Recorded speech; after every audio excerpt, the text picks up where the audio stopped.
The honourable member for Huron-Bruce. Thank you, Mr. Speaker. It's a pleasure to rise again today regarding this bill. Just one thing I would like to correct on the record was the member from Winnipeg might be the second time he's got up and misspoke about trade compliance with the WTO. We specifically crafted this bill so that it would be WTO compliant. I've worked with experts in industry to make sure that it is compliant because they didn't want to get into the issue that beer and wine are currently in.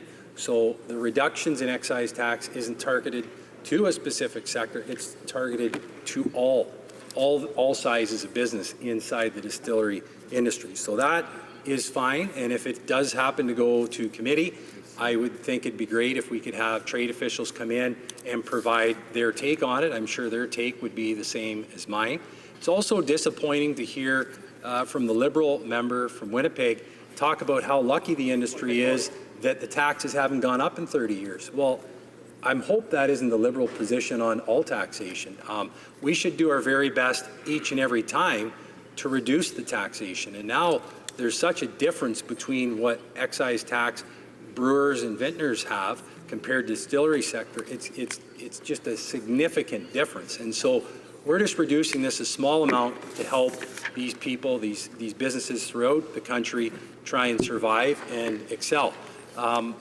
The other point, and the member from Manitoba, Selkirk Interlake, brought it up, that the UK reduced the excise tax 2 years ago, and it was a 2% reduction. And so the obvious thinking was there would be less excise tax collected. The opposite was true. They collected more excise tax. And that's the way it works when you reduce tax and put more money into the people that manage their own business. They reinvest their money.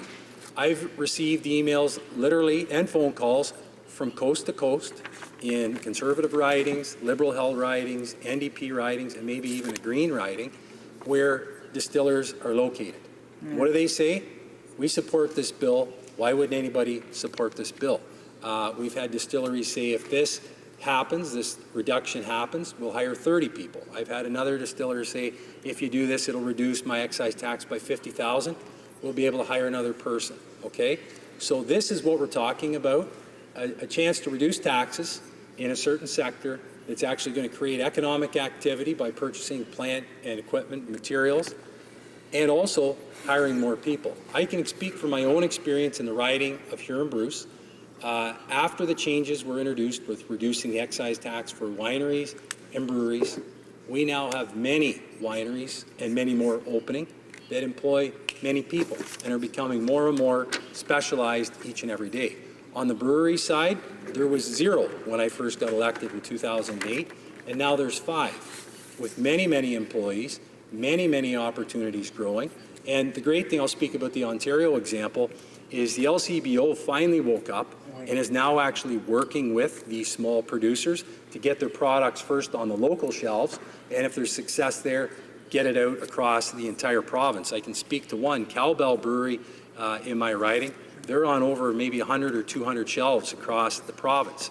And it was one of the things was the excise tax that allows there to be a certain degree of profitability in the industry. So what I would say to my colleagues across the way is think about a small business in your riding, a distillery in your riding, and talk to them between now and Wednesday and see if they support it or not. We've already contacted them anyways, and talk to them, see what they think, and it's an opportunity, instead of presenting a rubber check on some government funding announcement, this is an opportunity to present a tax reduction that doesn't cost the government anything, that will actually create a job. So it's been a pleasure to research the topic, introduce it into the House of Commons, and have a good debate on it. Thank you for the time. We're hoping for a standing vote on Wednesday, so hopefully my colleagues will stand 5 when I sit down. Thank you for the time.